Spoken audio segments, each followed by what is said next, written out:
Oh ya udah Mbak, langsung ngobrol aja ini item nggak apa-apa. Iya, Saya pakai saya pakai HP yang satunya ini buat memonitoring. iya. Ya udah Mas Hal, apa kabar? Iya, alhamdulillah kabar baik Mbak ini.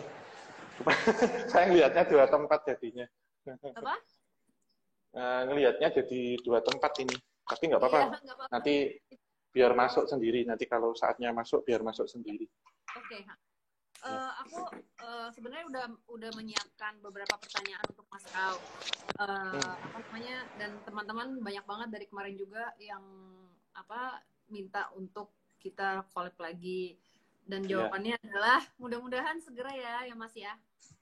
Iya, soalnya ini masih PSBB juga ini loh Mbak, kan dengar-dengar juga mau diperpanjang yang transisi, jadi belum bisa ke Jakarta juga ini Mbak. Jadi. Iya. Tapi mudah-mudahan aku udah sebenarnya udah ngomongin, tapi aku nggak mau dibocorin dulu. Tapi aku udah Iya. sama Masal udah punya plan, sebenarnya ada sesuatu yang mungkin bisa terlaksana, dan sebelum Om Hal ke Jakarta akan ada sesuatu dulu gitu. Yang mau ya? Iya, jangan dibocorin dulu, biar Iya, penasaran. aku nggak mau bocorin. Oke, Mas Hal. Jadi Iya, aku udah menyiapkan beberapa pertanyaan. Jadi salah satunya adalah aku pengen kalau Mas Hal kan mungkin menjelaskannya itu lebih enak gitu. Residual energi. Jadi waktu itu aku pernah di salah satu episode dari Misteri Sarah terekam suara, tapi bukan suara si hantu. Itu adalah, kalau menurut aku itu residual energi, karena keadaan pada saat terakhir si hantu itu sebelum meninggal. Jadi ada orang yang teriak bakar bakar gitu, dan udah pasti itu adalah sebagian dari memori yang tertinggal gitu ya. Nah sebenarnya iya, mungkin Mas Hao bisa menjelaskan lebih detail dengan bahasa yang mudah dimengerti, sebenarnya yang terekam itu apa gitu. Karena kan kalau aku cuma bisa bilang ya itu bukan hantu, itu residual, cuman aku sendiri juga susah menjelaskannya gitu. Gimana? iya. Sebenarnya kalau itu kan residual energi itu sebenarnya energi yang tertinggal atau dia tersimpan pada suatu benda. Bisa itu tembok, bisa itu meja ataupun lantai. Sebenarnya saat kita berbicara seperti ini, itu kan ada partikel-partikel bunyi yang dia masuk meresap ke dalam struktur dari suatu benda ya Mbak. Misal kalau kita lihat di uh, dinding, itu kan pasti ada pori-pori di situ, sehingga itu akan menyimpan residual memori itu atau residual energi itu. Sehingga ini suatu ketika akan terulang kembali, akan terputar kembali. Tetapi ketika kita ada kondisi sunyi, ataupun kita kondisinya itu relax di sekelilingnya itu. Karena kalau pas malam, di atas jam 11 sampai jam 3 pagi, saat kondisinya itu tenang, maka ini bisa keluar lagi getaran-getaran secara vibrasinya itu. Itu yang bisa tertangkap di sini tidak secara six sense atau indera keenam, tetapi bisa tertangkap melalui panca indera kita. Jadi suara Oh, jeritan, kemudian minta tolong, terkadang suara orang waktu itu seperti apa, mungkin proses-proses kematiannya seperti apa, itu yang nanti bisa tertangkap kita kembali. oke. Jadi Karena itu secara, iya benar, jadi secara parapsikometri kalau disebutnya, bukan oke. psikometri, karena psikometri kan cara psikologi ya, karena ini Ya, secara parapsikolog itu bisa bisa tertangkap kembali. oke. Jadi fix kalau misalnya ditanya ya itu bukan hantu, tapi itu adalah bentuk sebuah memori yang terekam gitu. Nah misalnya Mas Hao, itu kan sudah Ya. tempatnya yang kemarin ditelusuri sudah menjadi bangunan baru yang mungkin dibangunnya jauh setelah kejadian itu ada. Nah itu berpengaruh nggak sih? Berpengaruh Mbak itu. Terkadang kalau bangunan itu sudah dirobohkan, tetapi di situ di kanan kirinya kan masih ada tanah ataupun ada pepohonan. Bahkan itu bisa tersimpannya itu di benda-benda seperti cangkir ataupun meja waktu itu. Setelah itu dipindahkan, misal nih dari tempat A gitu, dipindah ke tempat B, misal bentuknya itu benda, Ya. maka di tempat B itu pun akan terdengar. Karena saya juga pernah mendengar cerita suatu rumah yang membeli barang antik, itu ketika malam istrinya dari pemilik rumah ini mendengar suara gaduh di luar dari sebuah piano waktu itu, dan setelah ditelusuri ternyata piano ini di zaman kolonial dahulu sempat ada keluarga Belanda yang dirampok waktu itu. Jadi pas malam itu kok dengar suara orang minta tolong, jeritan atau seperti dirampok gitu. Ternyata itu berasal dari pianonya. Jadi ketika kita membeli benda-benda, terkadang itu barang antik, itu justru bisa menyimpan residual energi. Terutama yang paling sering ini Mbak Sarah, cermin.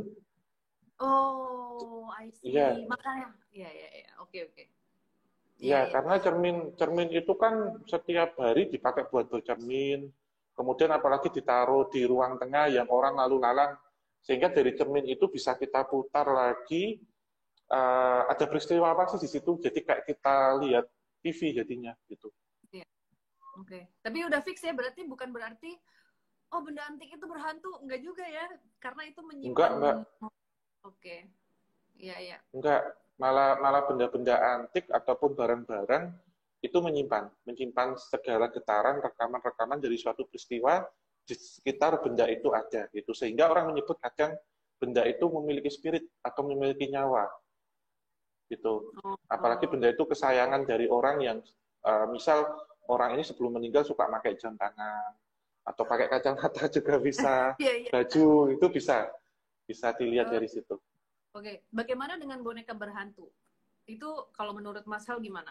Karena aku kalau di sini pernah mendengar cerita dan ada juga yang pernah pernah ngasih lihat foto gitu, katanya memang suka bersuara.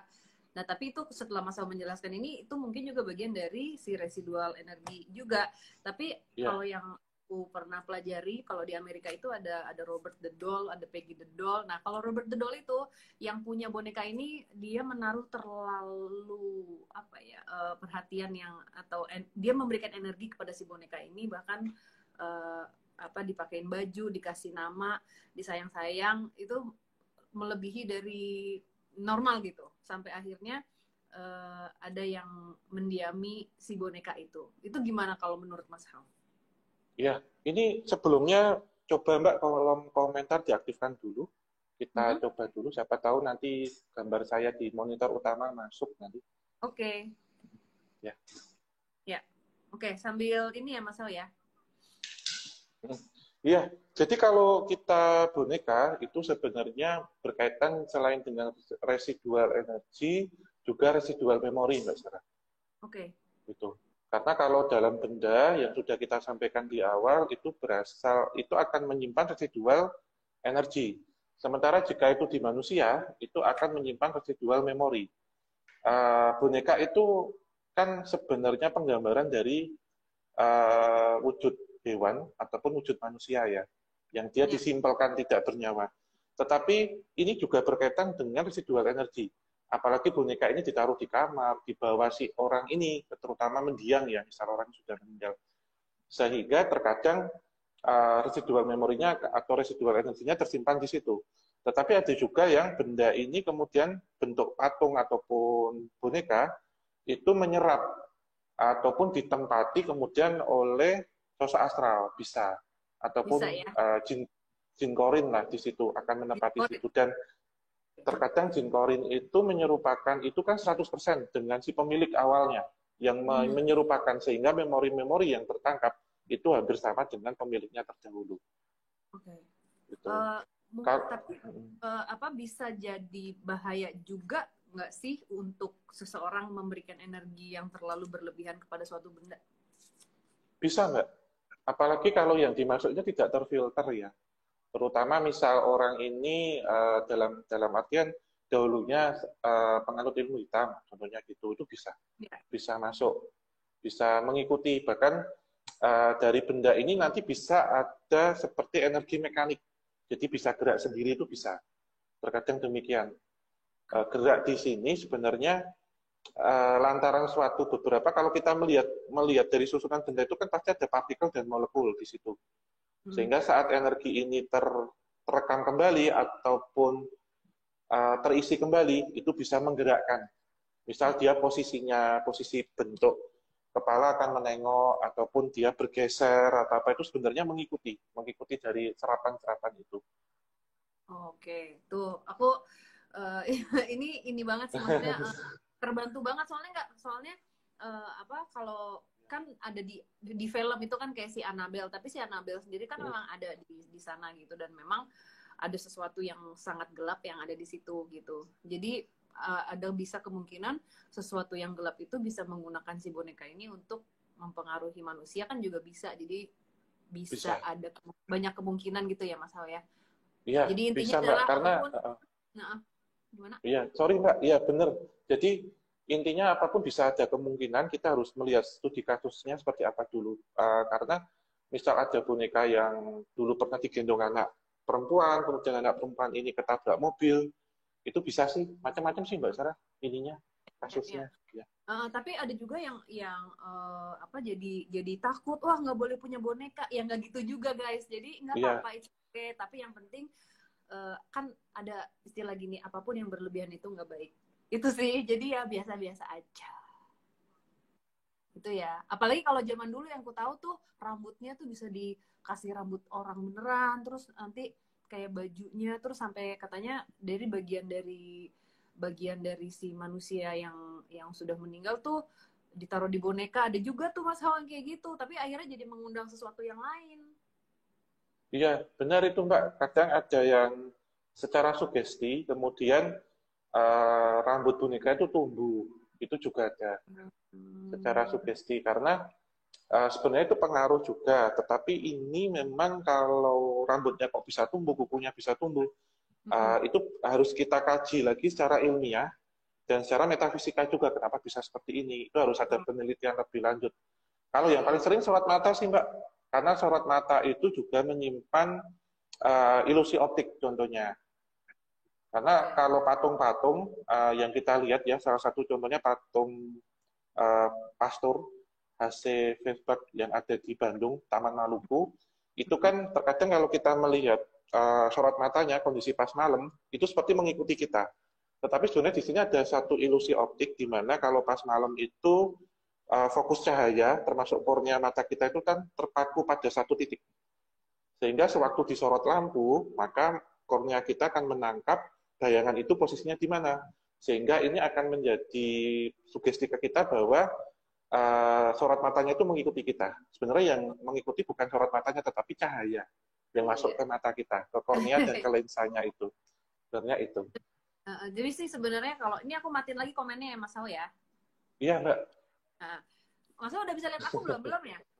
Sudah melihat, tapi yang di bawah itu masih gelap, nggak kelihatan. Iya. Cuman kalau saya pantau di HP sebelah sudah masuk, aman, sudah oke, aman. Ya.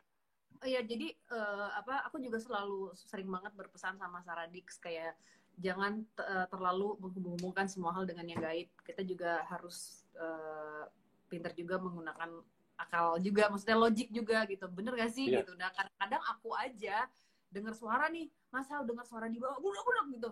Tahu gak apa yang di pikiran aku pertama? Takut maling. Itu lebih bahaya. Kayak waktu kemarin kejadian ada yang ngetok kamar Mas Hao jam 3 lewat 3 menit. Itu ngetok, tak gitu.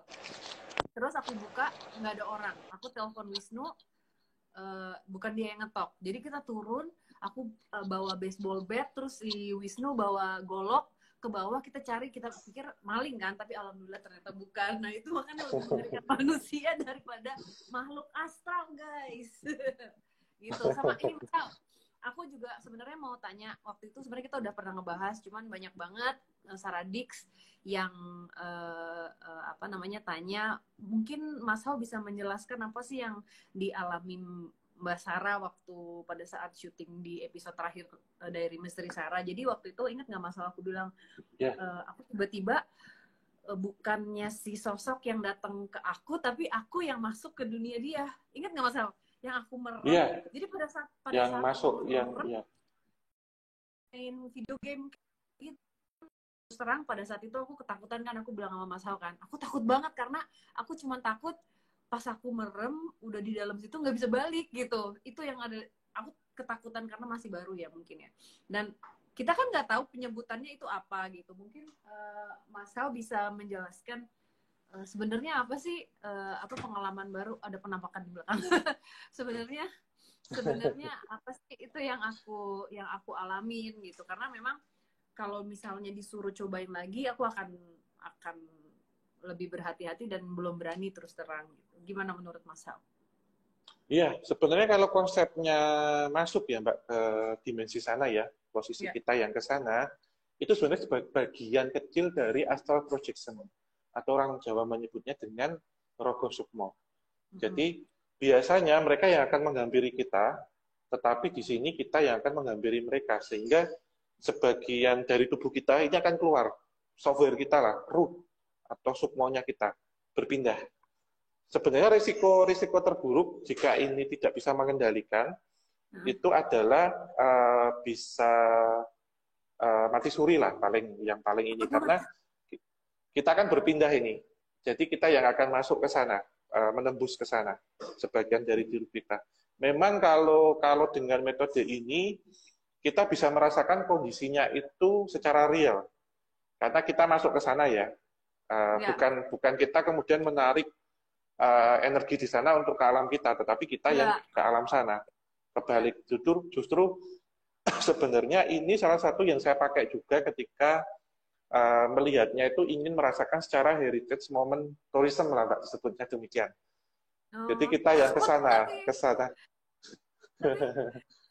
Tapi kemarin waktu pada malam itu kan aku bilang sama Mas, aku takut banget sumpah, karena pada saat aku merem itu sejelas itu dan aku nggak pernah, tapi pada saat aku merem aku bisa jalanin gitu.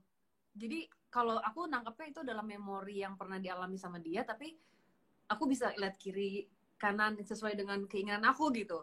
Tapi benar-benar aku saking takutnya aku mau yang si Fadi, suamiku sama Wisnu, pokoknya jangan diam megangin akunya, harus ada gerakan. Takut soalnya. Aku cuman ketakutan aku adalah kalau pindah terus gue pas melek gitu sama gimana, itu sih yang aku takutin. Iya. Ya, soalnya kalau pas itu juga risiko ini, Mbak, risiko gampang dibajak juga sama sosok astral, karena pasti kan kita ada 4 susunan nih. Ada 4 kembaran kita, salah satu itu lepas, itu nanti bisa yang akan dimasuki sosok astral. Ataupun kalau satu ini tidak bisa kembali, sedulur papat kita itu salah satu nggak bisa kembali, risiko terburuknya bisa ini sih, bisa error, ataupun bisa hilang ingatan sementara. Sehingga beberapa orang yang melakukan ini, yang gagal, itu mengalami gangguan jiwa, Mbak Sarah. Iya, aku percaya itu. Karena emang serem banget, dan terus terang kalau misalnya semuanya pada nanya gimana bisa kayak gitu, aku sama sekali nggak tahu. Jujur, aku nggak tahu. Itu tiba-tiba gitu. Dan itu pada malam itu memang aku udah tanya Masal, tapi Masal yang it's okay gitu-gitu. Tapi memang terus terang aku takut, dan aku emang nggak mau gegabah dan nggak mau sembarangan, guys. Jadi aku nggak akan mau gitu lagi, aku akan mikir dulu gitu, karena emang tidak segampang itu, dan pasti ada risikonya gitu ya Mas ya. Ya benar, Mbak. Ya ini harus pelan-pelan sih, nanti harus terbiasa juga. Setidaknya sebenarnya ini sih Mbak kebiasaan ya, soalnya nanti kita tahu kapan kita akan datang, kapan kita akan pulang. Soalnya yang menjadi masalah itu kita akan pulang, karena kadang keasikan di situ, terus ditahan-tahan sama mereka nanti dulu gini-gini. Setelah itu kok kita ada yang sampai merasakan sudah berhari-hari di sana, pas bangun-bangun di ruang ICU, ada gitu juga, Mbak. Karena selama ini ternyata si orang ini mengalami koma gitu, tapi nggak ngerasain apa-apa. Karena kejadian-kejadian astral projection, ada yang disengaja, yang dia harus semedi dulu, atau pas posisi tertidur, kemudian terbangun. Itu resiko terburuk nggak bisa kembali, atau 3 saudaranya ini nyusul, sehingga kita hanya tersisa 25%, hanya tersisa 1. Sehingga pas terbangun, kondisinya pas di dalam kain kafan, itu ada juga, seperti itu. Gila, bahaya banget berarti ya ini. Aku sambil nyatet dong. Iya Mbak, itu memang harus ada yang bimbing sih, harus misal saya sama Mbak Sarah berdua atau apa, nggak bisa sendiri. Termasuk saya dulu kan beberapa kali Mbak, misal kembali ke zaman kolonial gitu, terus kembali ke pertengahan tahun 60 gitu juga kan. Tapi merasakan beneran Mbak, seperti yang Mbak cerita, jadi kayak pakai virtual gitu, kacamata virtual, kita ada kanan kiri. Orang, aku bisa, kayak kemarin itu kan ada kaca, pas pada saat ngaca, bukan aku, si cewek ini, terus ada kertas ada di depan aku tuh ada kertas, aku bisa ambil, aku bisa buka, tapi ya Pak, ada batasannya, cuman maksudnya aku Ya, bisa leluasa melakukan apapun, aku bisa jalan kemana, aktivitas. tapi kayaknya jalannya itu tidak akan bisa keluar dari memorinya si sosok ini. Iya, Jadi tidak iya, seleluasa itu juga gitu. Dan memang iya, aku, karena aku bawel, kayak aku ngomong terus, jadi emang sengaja untuk supaya aku nggak mau, karena takut banget nggak mau terlalu dibawa ke sana gitu. Jadi aku kayak sengaja ngomong terus kayak gitu, orang sampai lihat kandang ayam aku takut karena takut ayam. iya Mbak. Kita di situ harus ada ini, harus ada guide-nya sih, harus ada pemandunya. Soalnya Iya, iya, pemandu iya. di sana ya. Jadi yang kayak nemenin kita, soalnya di situ kan banyak ruang, banyak tempat, bisa loh Iya. nyasar Mbak itu. Nyasar terus nggak bisa pulang, apalagi di situ ada cahaya yang terang, bisa kejadiannya masuk ini, portal antar dimensi gitu. Makanya ngeri banget tuh, Bingung. bahaya. Jadi jadi kalau misalnya pada nanya itu apa namanya, aku sama sekali nggak tahu, karena emang ya terjadinya ya natural aja gitu, aku sama sekali nggak tahu apapun, makanya sama sekali clueless. Jadi untung kita bisa ngobrol, ntar kita akan lebih banyak ngobrol ya masalah private ya. Iya, Oke, ini pasti Mbak. ini sebenarnya aku mau ada nyimpen pertanyaan dari banyak teman-teman, karena kan banyak banget juga yang memang suka explore lokasi berhantu nih. Iya. uh, aku kalau menurut Mas Hao itu bahayanya apa sih pada saat explore lokasi yang dikenal angker atau berhantu? Bahayanya secara energi gimana sih Mas Hao sebenarnya? Iya, ini sebenarnya kalau kita datang ke lokasi angker, wingit, sakral, ataupun di keramat kan itu terbagi menjadi 4 sebenarnya angker, keramat, sakral, angker, keramat, sakral, satunya itu serem gitu. Ya, Ini. Jadi kalau kita datang ke tempat angker, angker itu sebenarnya tercipta dari sugesti orang atau tempat itu sendiri diciptakan dari masyarakat di sekitar. Jadi oke. angker di sini misal contohnya bangunan tua atau perempatan gitu ya. Terus kalau sakral itu berarti yang disakralkan atau dikeramatkan ini hampir sama. Misal petilasan, kemudian punden, makam itu masuk yang kategori ini. Tadi pertama angker ya. Wingit terakhir Mbak, wingit. Jadi Wingit. wingit itu dipercaya di situ ada penunggunya, di situ ada penunggunya. Jadi 4 karakter ini sebenarnya menurut saya paling bahaya jelas sakral ataupun keramat ya. Karena di situ pasti tempat orang bukan orang biasa waktu itu. Misal ada seorang apa ya tempat raja misalkan atau kiai dulu pernah ke situ, syekh atau petilasan apa. Tetapi kalau kita mendatangi tempat angker ataupun tempat wingit, Ya. itu kalau pas hari pertama kita misal mual-mual, kita merasakan atau kerasukan, benturan dengan energi di situ, itu justru menurut saya paling aman itu, Mbak. Karena selesai pas hari itu juga. Tetapi Ya. efek jangka panjang, misal pas datang ke situ kok saya mau cari hantu nih, kok nggak ada apa-apa, aman semua. Itu justru ada bahaya di balik itu nantinya. Semisal 3 hari kemudian, 7 hari kemudian, 40 hari kemudian, bahkan sampai 1000 hari. Kita nggak Ya. tahu akan ada apa 3 tahun kemudian. Ya. Karena sosok astral ini ada yang dia pas hari itu juga, seperti attack-nya ya, nyerangnya itu pas hari itu, ada yang dia kemudian menandai atau mengamati dari jauh dan menunggu saat kita lengah biasanya untuk menyerangnya. Oke. Serangan secara astral itu kan selamanya tidak kesurupan, kerasukan, tetapi bisa sakit keras. Ya, Ataupun karena di latch ya. ya, benar itu justru malah menurut saya yang paling bahaya seperti itu, Mbak. Justru kalau kalau saya datang ke tempat seperti itu, misal saya ada salah ya pas hari itu juga kita minta maaf atau apa, yang kurang dari kita apa, sehingga tidak ada dendam ataupun pengamatan di hari kemudian karena posisi waktu lupa itu justru paling yang menakutkan. Karena pas waktu kita nyantai, pas kita kosong, namanya orang itu kan pasti ada hari apesnya. Sehingga di Iya. hari apesnya itu atau pas waktunya dia akan nembaknya di situ. Gitu. Iya. Oke. Wow. Tuh jadi memang semuanya harus hati-hati, apalagi yang bersangkutan dengan energi ya. Jadi Iya, benar. soalnya banyak banyak banyak yang apa ya, mungkin nggak percaya atau uh, akhirnya jadi outputnya itu jadi meremehkan gitu loh Mas El. Benar.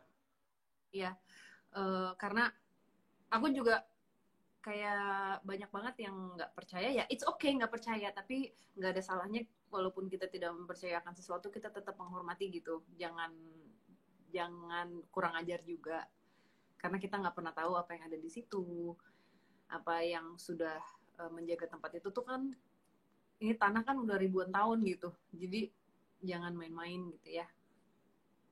Ini kalau apa namanya kan ngomongin orang nggak percaya nih Mas Hao, aku pengen tahu Iya. deh kalau Mas Hao, misalnya ini ada orang ngomong kayak, ah gue sih nggak percaya sama lu gitu, Mas Hao gimana sih tanggapannya Iya, secara pribadi gitu?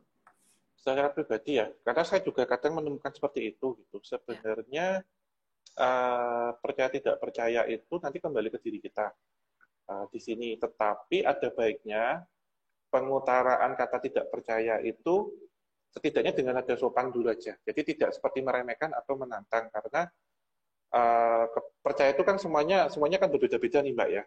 Semuanya kan berbeda-beda. Tetapi beliau-beliau di sana yang mendengar itu tidak serta-merta, oh ya, nggak percaya, wes sudah gitu, nggak. Tetapi terkadang bagaimana sih cara pembuktiannya itu ngikutin, kayak yang tadi sudah kita bahas sebelumnya. Ya. Bisa jadi setelah beberapa tahun kemudian membuktikannya itu dengan cara mereka lah menurut saya. Tetapi di sini sebenarnya ketidakpercayaan itu kita sampaikan, tetapi intinya tidak menganggap itu tidak ada gitu aja. Tidak ada.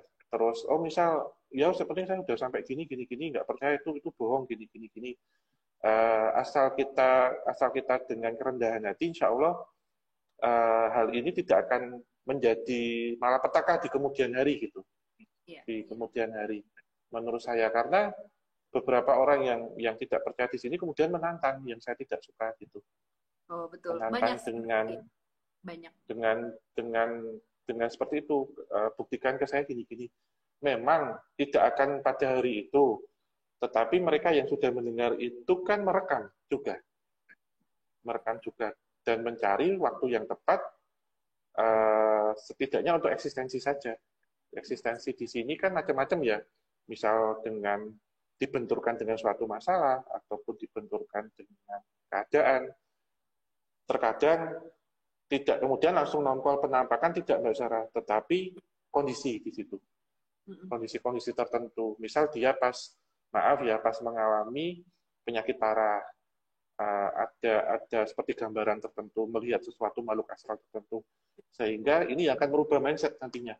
Sehingga ada orang beberapa yang mengalami seperti mati suri, apa-apa, itu baru bisa percaya setelah kejadian itu. Karena mereka seperti ditunjukkan alam kematian itu seperti apa, tentunya seperti itu. Terus proses-proses di dunia astral itu seperti apa. Ya. Perjalanan spiritual sebenarnya nanti akan ditunjukkan seperti itu. Jadi bukan terus, ada penampakan, kerasukan, atau apa, tidak seperti itu. Ya, jadi ya kalau aku sering banget gitu, banyak. Aku malah lebih menghargai, misalnya ada orang yang komentar gini, aku sih nggak percaya, tapi aku menikmati Diary Misteri Sarah karena dari ceritanya, dari pesannya. Itu aku menghargai, karena ya walaupun nggak percaya akan sesuatu bukan berarti kita tidak bisa berdiskusi, kita tidak bisa berteman, apa kita tidak bisa ya coexist, atau ya kita hidup berdampingan. Pasti dari 5 orang ini semua masing-masing kan akan ada pandangan masing-masing akan suatu hal gitu. Jadi nggak apa-apa tidak percaya, tapi tetap harus menjaga kita saling menghargai dan jangan sampai kita congkak terus merasa bahwa apa yang kita percaya itu paling benar gitu ya Mas Hawa ya kali ya. Iya, kurang lebihnya demikian sih sebenarnya. Ada toleransi juga menurut saya, toleransi karena setiap orang itu sudut pandang dan opininya beda-beda. Tetapi ketika itu tidak sama, sebenarnya kita punya pendapat sih, tetapi tidak kemudian membuat pendapat orang lain itu harus ikut dia, itu juga nggak boleh sebenarnya. Karena tidak alam semesta ini, apa yang dipercaya. ya kurang lebih demikian Mbak, karena alam semesta ini sebenarnya punya cara-cara tersendiri, setidaknya untuk menunjukkan atau menegur gitu menurut saya. Termasuk ini nanti kembali ke kita juga, bagaimana kita menyikapi seperti itu sih menurut saya. Mas Al, kita sekarang buka kolom komentar yuk. Kita terima pertanyaan dari teman-teman Saranika. Wah, gila keren. Boleh. Iya Gue Mbak, mau bikin ini kaos yang nih Saramika nih. Coba. Oke, hai guys. Tuh, oke, sekarang buat teman-teman aku buka siapapun yang mau bertanya, tolong ditulis juga pertanyaan ditujukan kepada saya atau kepada Eyang Hao. Eyang Hao. Kepada Mas Hao. Thank you loh. Ini masih ada 7.300 orang. Thank you so much. Gila, kalian terbaik. Ada pertanyaan kah buat Mas Hao atau buat aku? Jangan lupa ditulis juga pertanyaannya untuk siapa. Ini tadi aku sampai take notes. Oke, ada pertanyaan kah buat Mas Hao atau aku? Mas Hao, ntar abis ini aku mau telepon Mas Hao ya. Aku mau ngomong soal sesuatu ya. Oke. Aku akan pilih pertanyaan yang menarik. Mbak Sarah, Mbak sehat-sehat, alhamdulillah. Kita sehat banget karena Mas alhamdulillah. Ya.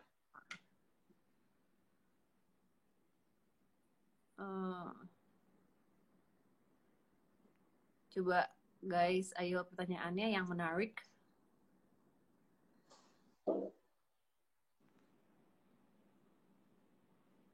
Ini ada yang minta diceritain pengalaman tentang video kemarin. Tadi kan udah.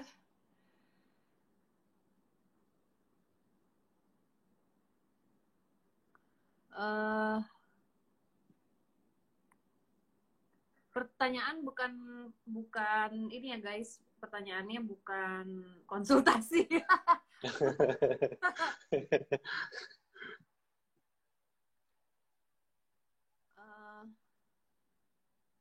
Bingung ya Mbak. Dari Saradix nih Om Hao nih. Iya. Nyai atau Om Hao, aku mau tanya apa yang bikin seseorang gampang ketempelan? Iya, gampang ketempel itu sebenarnya pertama nih kalau kita umum ya sebenarnya ketempelan itu berkaitan dengan karena beda ya ada diikuti, ada ketempelan, ada kerasukan, didampingi sama dijaga, ada level-levelnya berbeda. Mbak Sarah dan Saradik.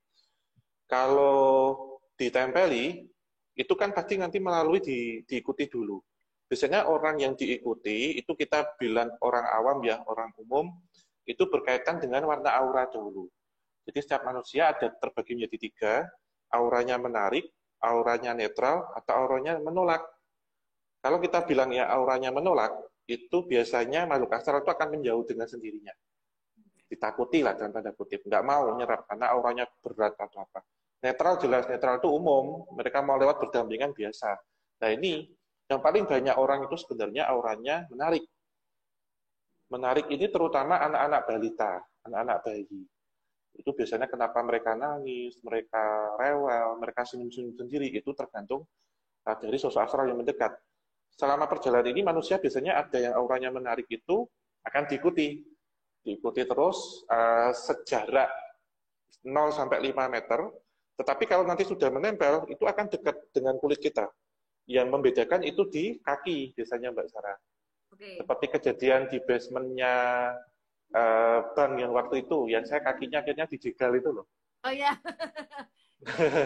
Ya, betul. Itu kan kalau kita ngelihat kakinya itu pasti nanti posisinya akan berjinjit sedikit, akan berjinjit.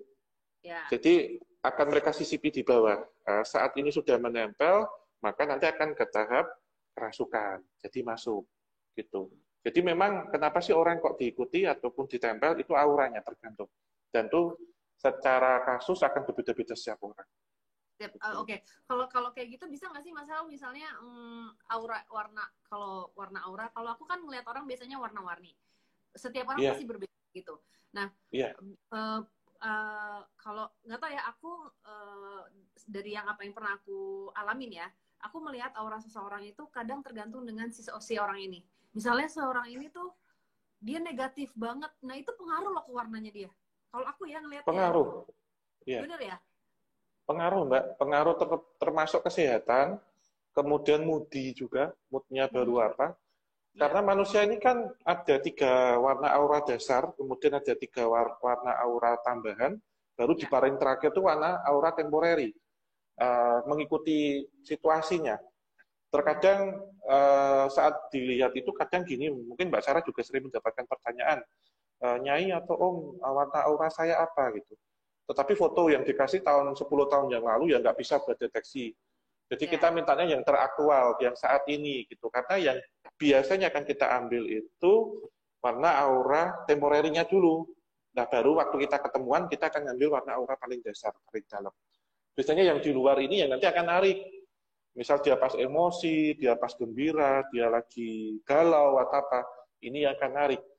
Sehingga orang yang waktu itu secara religi atau spiritual pas oke, misal pas puasa ataupun pas ibadah, yang nempel ya, atau yang ngikuti sosok-sosok positif. Tapi pas posisinya marah, pas posisinya galau, yang ngikuti atau yang nempel juga sosok-sosok negatif. Sehingga orang kadang nggak bisa berpikir jernih, gampang marah, sakit aneh. Itulah penyebabnya salah satu secara metafisika atau non medisnya demikian gitu. Jadi memang yang pegang kendali tetap adalah kita, ya. Jadi pada Diri saat kita. kita memberikan sedikit energi buat mereka menjadi lebih kuat itu, ya jangan. Jadi core-nya itu kan kita, guys. Jadi itu tadi makanya pesannya aku tuh jangan terlalu menghubungkan semua hal dengan gaib. Kayak coba logik dulu, itu juga membantu. Karena kadang-kadang misalnya nih, yang tadinya sebenarnya nggak ada apa-apa, jadi akhirnya kita mengundang sesuatu karena kita udah negatif kayak ketakutan gitu. Nah, ketakutan itu bisa jadi makanan untuk mereka yang negatif ini. Jadi nih dia nih bisa nih gue pengaruhin nih. Jadi itu guys. Intinya ya, ada yang bisa saya bantu? Oh ya, oke. Ada yang masuk guys. Oke. Kita pilih pertanyaan lagi. Coba Mas Hao yang pilih. Aku nggak iso moco loh Mana Mas ya, Hao. Mbak? Orang aku Iya, iso banyak ya, moco Mbak. aku. Hah? Ada? Iya.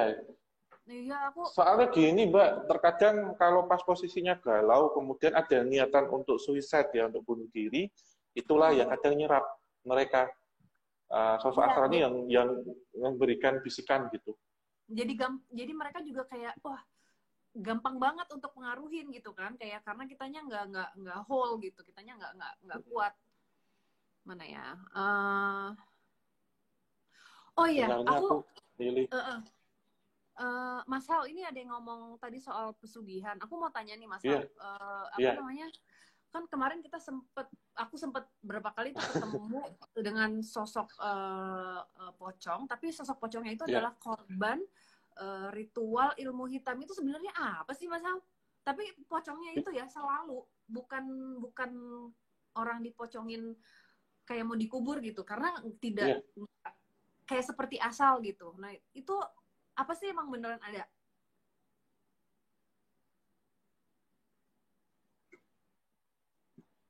Emang beneran ada Mas Hal? Ada, Mbak. Sebenarnya gini, kalau kita mau melihat ya, yang menjadi korban pesugihan, entah ini memakan pihak keluarga atau orang lain, kalau zaman dahulu ya, di desa-desa zaman dahulu, ini tahun 70-an, tahun 60-an, sebenarnya kalau yang dicurigai seperti itu, saat pemandian jenazah, itu jika yang memandikan ini tega melihat jenazahnya, itu untuk mengetesnya biasanya dipotong ini, dipotong kepalanya, dipenggal, maaf. Benar-benar terpenggal.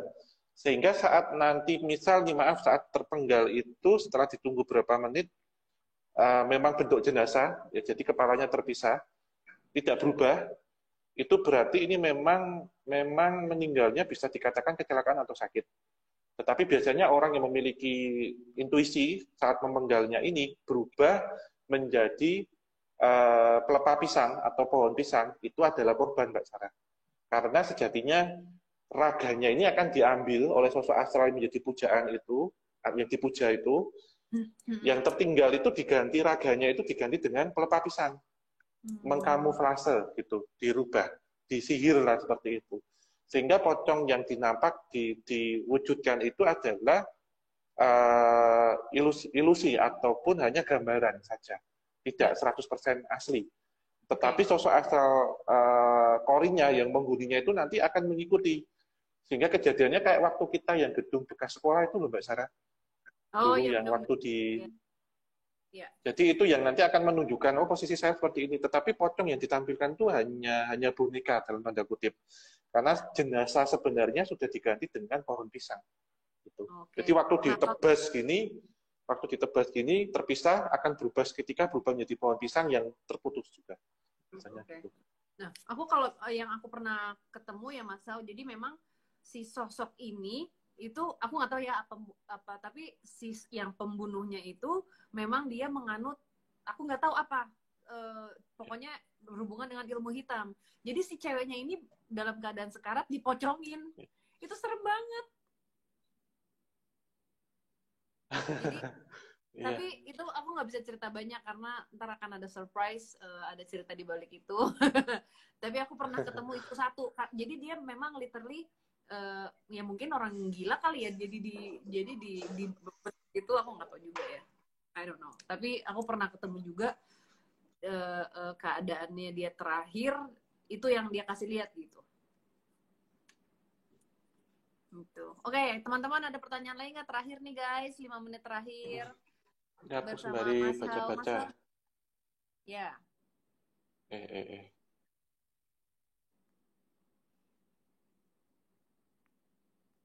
Ya, ini aku sekali lihat-lihat ya Mbak Sarah pertanyaannya Iya, iya. soalnya banyak banget. Iya. Hmm. Gue ya guys. Bener loh aku Raisa Ini muncul loh. sama ya Mbak, ini saya ngezoom ya soalnya kenceng banget. Milihnya bingung mau yang mana jadinya.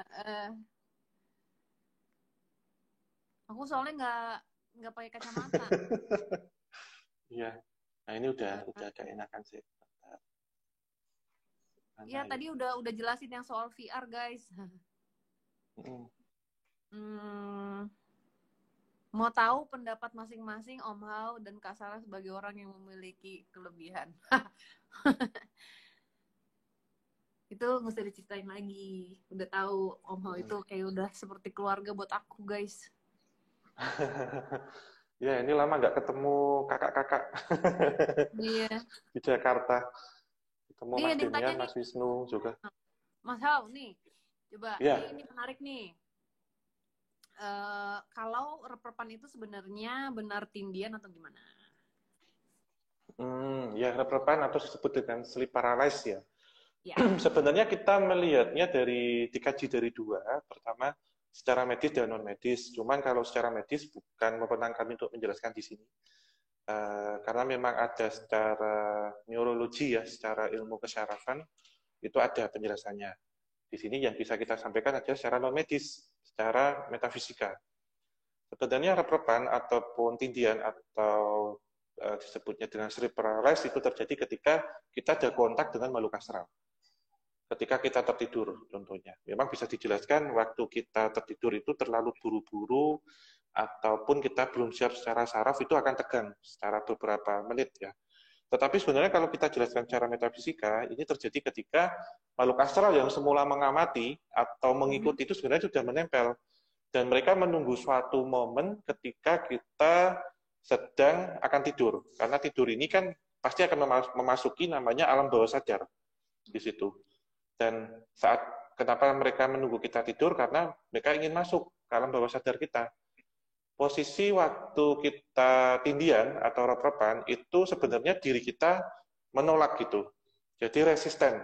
Ada imunitas dalam tubuh kita secara metafisika. Sehingga mereka menekan seperti ini, menekan akan masuk dan posisi kita di situ pasti ada satu posisi kita tersadar, tapi tidak bisa bergerak, yaitu mata. Sehingga waktu kejadian ini tidak bisa masuk, sosok astral ini tidak bisa masuk ke tubuh kita akan melihat sosok astral itu hanya persekian detik sebelum nanti dia akan pergi. Justru ini adalah kondisi aman. Kenapa demikian dibilang aman? Karena kalau kita tidak merasakan tindian, itu justru sosok astralnya akan merasuk ke kita, akan masuk ke tubuh kita. Itu. Jadi imunitas lah kalau saya bilang imunitas secara metafisika, secara non medis. Yeah. Kenapa mereka mau masuk? Pertama suka dengan aura kita, ingin ngajak jalan-jalan juga bisa. Kemudian kiriman orang juga bisa. Kiriman ini bisa teluh, bisa santet, bisa juga pelet. Tetapi tubuh kita menolak. Sehingga waktu itu kita membacakan banyak doa, doa apapun itu, terus kita menyebut asma Tuhan, asma Allah, contohnya. Maka mereka sebenarnya akan menjauh dengan kita. Sehingga waktu tindihan itu akan ada gesekan dua energi.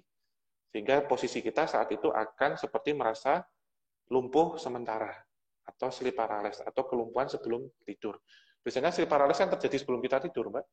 Ya, Waktu betul. kita gini Kayak berbaring, terus kayak belum ditindih tubuh kita. belum lep gitu. Gitu. Ya, masih seperti microsleep gitu. Sehingga sewaktu kita tertidur, kita masuk ke alam bawah sadar seperti kita terhipnotis ya. Mereka saat masuk itu mereka akan leluasa membajak kita sebenarnya. Bisa nanti di situ terjadi kita diajak jalan-jalan atau kita mimpi buruk contohnya. Terus energi ilmu hitam ataupun sihir bisa merasuk ke kita sehingga terjadi serangan teluh, serangan pelet. Itu saat tidak terjadi. Justru menurut saya lebih aman terjadi sleep paralysis. Walaupun terkadang bisa dijelaskan di medis kalau kita tidak kuat bisa kena serangan jantung contohnya, ataupun kelumpuhan, ataupun kita bisa meninggal risiko terburuk. Tetapi secara metafisika, justru sebenarnya kita malah selamat karena sosok astral ini melawan, ada penolakan. Dan ini juga terjadi di akhir, misal kita bisa membuka mata, kita melihat sosok astral itu pas di atas kita memang iya Mbak Sarah. Terkadang di kanan kiri kan kita ada yang menjaga nih, yang menjaga leluhur-leluhur kita atau apa itu yang kamu pergi gitu, jangan ganggu cucu saya, seperti itu. Jadi kita melihat sepersekian detik itu seperti ada dua energi itu yang mengusir. Jadi kan misalkan kita ditindih itu kan pas di gini, karena mereka mau memposisikan diri kita sebenarnya ya, untuk masuk ke dalam, ya.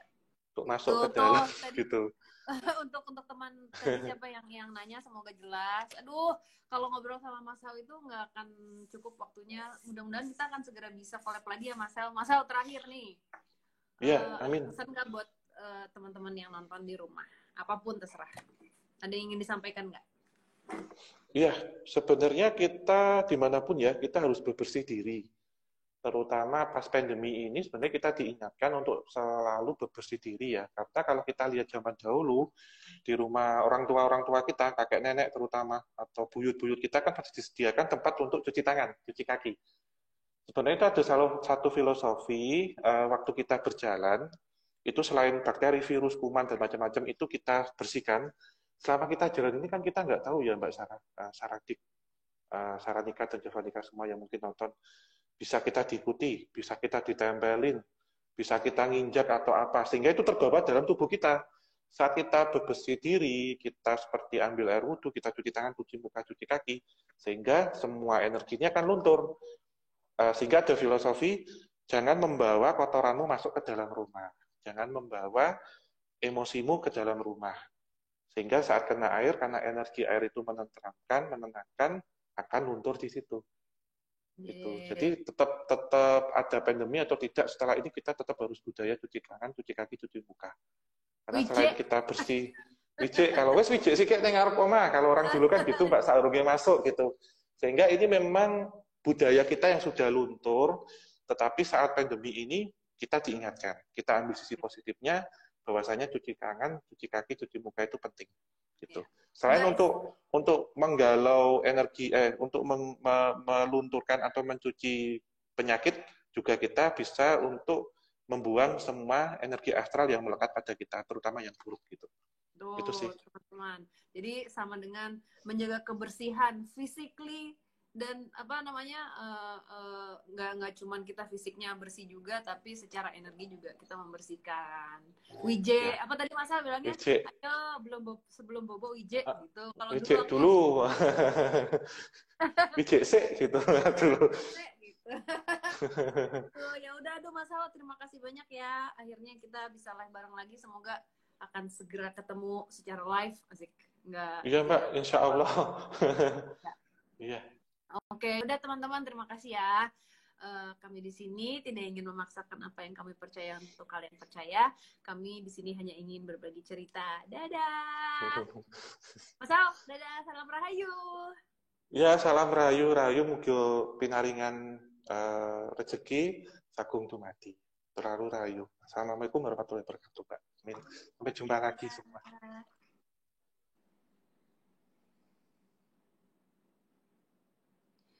Oke guys, itu tadi Om Hao, seru banget.